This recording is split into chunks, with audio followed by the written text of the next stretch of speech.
So কৌণিক বেগের সাথে আমাদের পাক সংখ্যার সম্পর্ক, পাক সংখ্যা না মানে ঘূর্ণন সংখ্যা বা হচ্ছে তুমি বলতে পারো রোটেশন নাম্বার। ওকে, সো কৌণিক, এটা ইম্পর্টেন্ট টপিক, কিন্তু এটা হচ্ছে আমরা বেশিরভাগই ভুল করে থাকি। ওকে, সো এই জিনিসটা একটু মাথায় রাখতে হবে ভালোভাবে। এবার আসো আমি এটা একটু আলোচনা করি। ধরো এই হচ্ছে একটা বৃত্তাকার পথ। ওকে, সো এই বৃত্তাকার পথে এ বস্তুটা মানে এ বিন্দু থেকে একটা বস্তু অনেকবার ঘুরতেছে। ওকে, সো ধরো সে ধরো 5 সেকেন্ডে 3বার ঘুরে, 5 সেকেন্ডে সে 3বার ঘুরে। সো সে যদি 5 সেকেন্ডে 3বার ঘুরে তাহলে তার ওমেগা কত? আমরা ঐকিক নিয়ম বা একদম কনসেপচুয়াল আইডিয়াটা বিল্ড আপ করবো বেসিক ইয়ে থেকে, মানে লজিক থেকে। দেখো এবার এদিকে সে কয়বার ঘুরে? 3বার ঘুরে, তাহলে তার কৌণিক দূরত্ব কত? কৌণিক সরণ থিটা ইজ ইকুয়াল টু, একবার ঘুরলে কত? 2 পাই, 3বার ঘুরলে 2 পাই ইন্টু 3। সো এই দূরত্ব অতিক্রম করতে তার সময় লাগে কত? 5 সেকেন্ড। তাহলে 5 সেকেন্ডে যায় 6 পাই, 1 সেকেন্ডে যায় 6 পাই/5। তাহলে এইটাই হইল ওমেগা, এটাই হচ্ছে omega. So this is generally radian per second. এখন এই জায়গায় সাথে আসো যে ঘূর্ণন সংখ্যা, এটারে আমরা এন হিসেবে কনসিডার করি, আর কৌণিক বেগ ওমেগা। তার মানে ওমেগা এবং এন এর মধ্যে সম্পর্কটা কিভাবে আসবে দেখো। আবার এই জায়গায় আমরা কম্পাঙ্কের সম্পর্কও বের করব, সবকিছুর সম্পর্ক বের করব, পর্যায়কালের সম্পর্ক বের করব। তাইলে এই জায়গায় আমরা দেখি এন বার ঘুরলে থিটা 2πn। ঠিক আছে, তাইলে টি সময়ে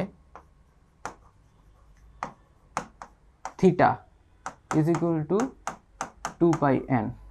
তাহলে একক সময়ে হবে কি? θ/t, এটাই আমার ওমেগা। তাহলে omega is equal two 2πn/t। Clear? বুঝতে পারছি? এবার আসো এইখান থেকে আমাদের টি বের করব। টি ইজ ইকুয়াল টু 2π/ω। তাইলে দেখো টি মানে পর্যায়কাল, তাহলে পর্যায়কাল এখানে আসবে 2π থাকলো, আর ওমেগা 2πn, আর উপরে আসবে কি? টি। তাহলে এবার এখানে দেখো তো 2π কাটা, তাইলে টি আসতেছে ক্যাপিটাল T/n। তাহলে এটা দ্বারা বোঝায় এটা হচ্ছে পর্যায়কাল। তাহলে এবার তোমার এফ কি আসবে? তোমার এফ আসবে n/t।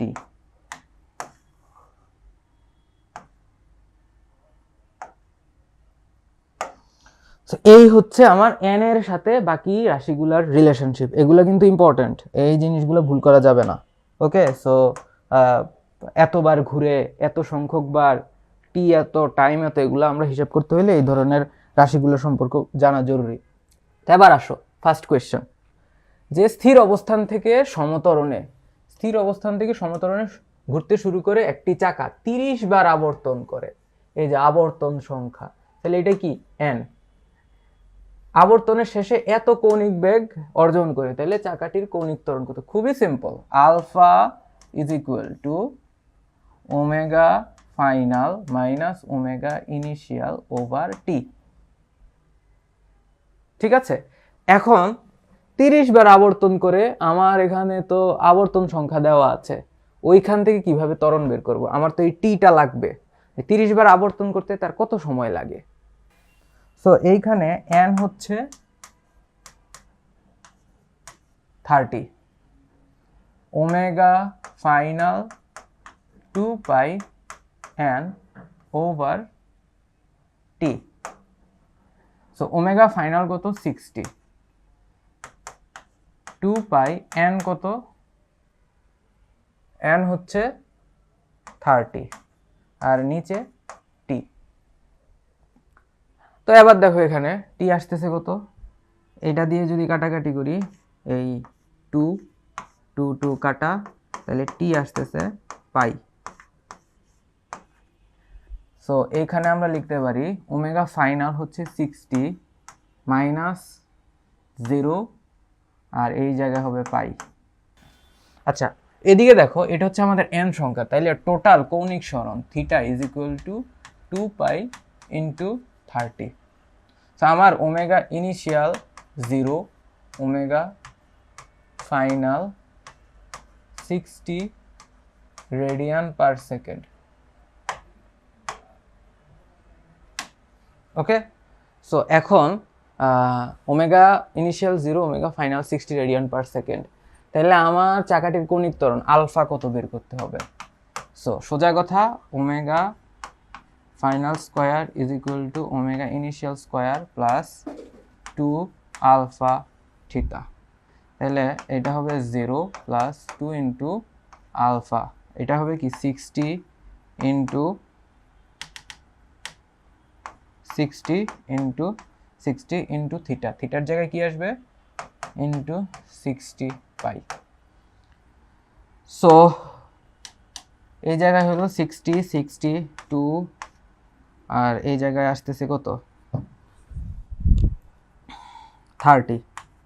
সো আলফা আসবে বেসিক্যালি 30 ওভার পাই রেডিয়ান পার সেকেন্ড স্কোয়ার। ঠিক আছে, এবার নেক্সট কোয়েশ্চেন, একটি বৈদ্যুতিক পাখা কত 210 আরপিএম, তার মানে ওমেগা 210 আরপিএম। আচ্ছা এটার মানে কি, রেভলিউশন পার মিনিট, প্রতি মিনিটে কয়বার যায়, প্রতি মিনিটে 210 বার। তাইলে 60 সেকেন্ডে, আমি এটা এ পাশে করি, দেখো 60 সেকেন্ডে ঘুরে 210 বার, 1 সেকেন্ডে ঘুরে 210 ওভার 60 বার। ওকে, সো এত বার ঘুরে কত সেকেন্ডে এত, তার মানে এটা আরপিএস এ চলে আসছে।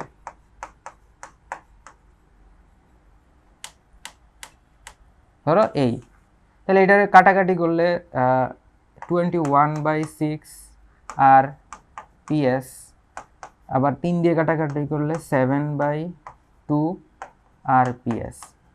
এখন আরপিএস থেকে রেডিয়ান পার সেকেন্ডে নিব, আরপিএস থেকে রেডিয়ান পার সেকেন্ডে নিব কিভাবে, দেখো RPS to radian per second, তার মানে একবার মানে সেকেন্ডে রেভলিউশন পার মিনিট, প্রতি মিনিটে যতবার ঘুরে, তাইলে 1 RPS is equal to 2 pi over 1 radian per second, তাহলে 7/2 RPS is equal to 2 pi into 7/2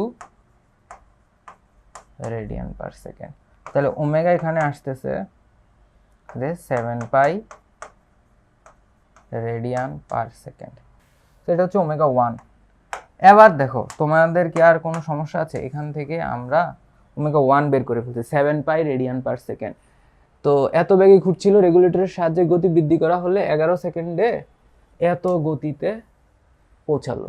fine, তাহলে omega final is equal two, কিভাবে করব দেখো, প্রথমে আমাকে আরপিএস এ আনতে হবে। আচ্ছা আমি আরপিএস এ আনি, কত 630 ওভার 60, 630 ওভার 60 ইন্টু 2 পাই শেষ, তাহলে 630 ওভার 6 ইন্টু 2 পাই। তাহলে 3 দিয়ে কাটলে, আমি 2 দিয়ে কাটি, 2 দিয়ে যদি কাটি এখানে আসতেছে কত, 3, 3 দিয়ে কাটলে 21 পাই।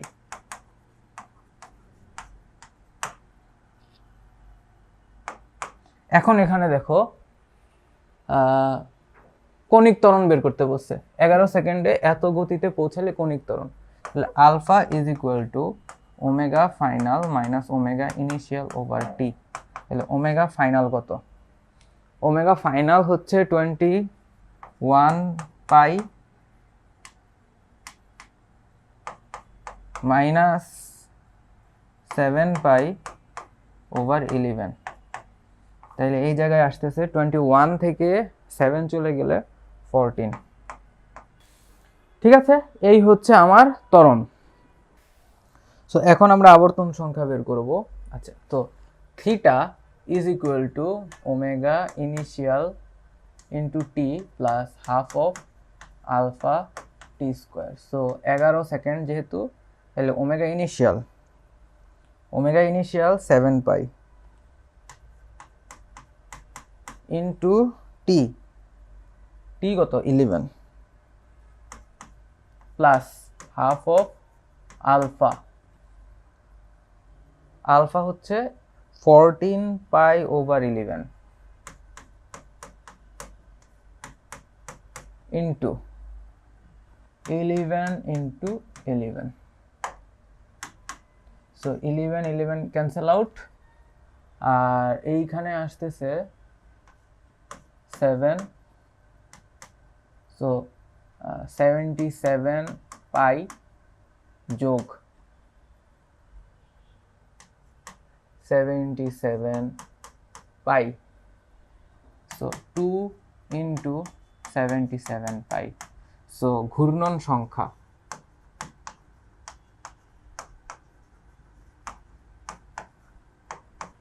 n is equal to total 2 into 77 pi over 2 pi is equal to 77 বার হচ্ছে ঘুরবে। ওকে, সো এটা অ্যান্সার।